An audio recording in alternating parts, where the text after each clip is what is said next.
Pastor John Hagee is a Christian conservative fundamentalist, and all of a sudden, he thinks he's a doctor.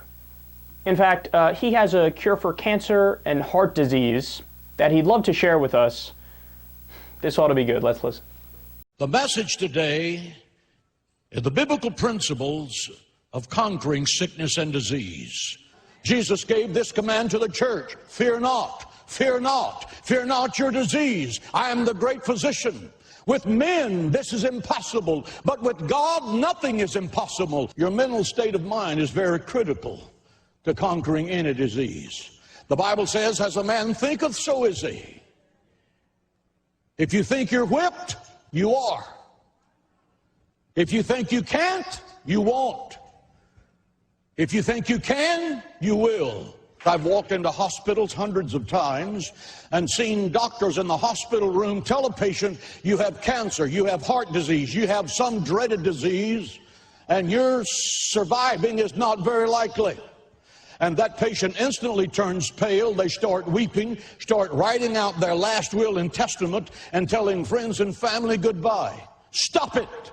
We often use the word psychosomatic. It means it affects the mind and the physical. Human beings are three elements: body, soul, and spirit, bound together. What affects your body affects your spirit and affects your mind.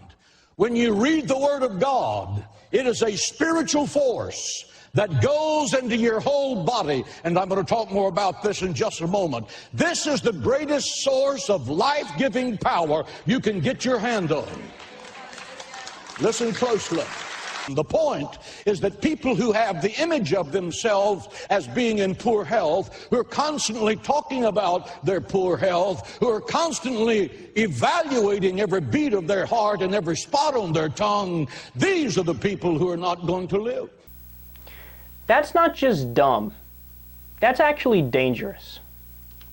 Your cancer and your heart disease, it's all in your head. It's all in your head. No. Calm down, take a couple deep breaths, do positive thinking, and pray.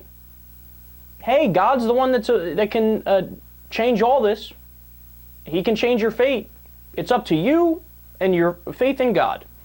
Now, again, you and I might sit here and laugh at it and might say it's stupid, but it's more than stupid, because we're living in a country where every single year people die because they pick faith healing over modern medicine. Now, honestly, I have no problem with people if they want to do prayer, even though it doesn't work, and there's been multiple studies that show it doesn't, right? But if you want to do prayer, but then also go to the doctor when you get sick, and take the amoxicillin, and take your Vicodin or your Percocet after the car accident and your leg's broken, okay, that's a different conversation, and you can do that. I don't. You're wrong in the sense that you think prayer works. It doesn't, right? But you can do it. It's a free country. But what Hagee's saying is different. Because he is an actual believer. He's a Kool-Aid drinker. Like, he is, borderline insane. And in his mind, he thinks, no, it's all it is about God. And look, I jotted it down while he was talking. The cure for cancer and heart disease, according to Reverend Hagee, positive thinking, wrong, just doesn't work.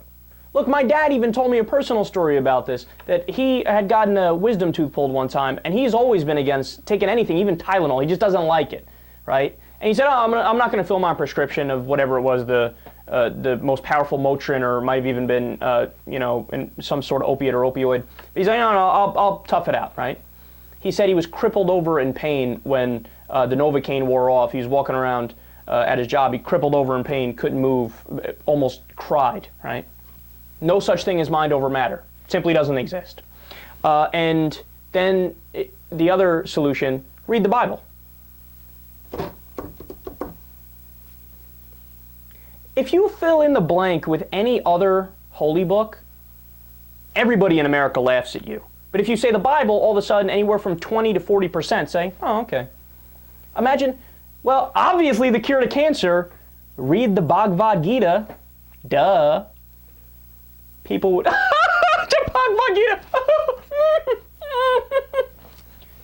duh, all you got to do is listen to the Roman gods. Read about the Roman gods whenever you get cancer. Read about the Greek gods. Hello. pick up the Quran. Muhammad's got your back, buddy. You'd be laughed out of town. Or, some more tribal beliefs, for example.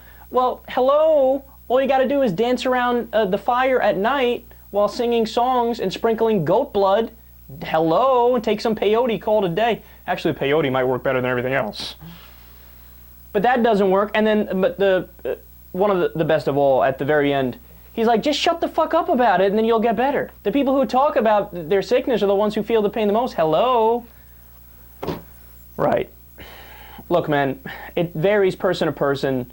Some people need to talk about it, need to see a therapist, need to work their way through their grief if they have something like cancer and it's terminal. Other people need to be quiet about it. It varies from person to person, right? But what is inarguable at the end of the day is that John Hagee is not a doctor. John Hagee knows nothing about medicine or science. So if you listen to him over listening to the experts, you're an idiot. Don't trust him. These guys are dangerous and these guys are wrong.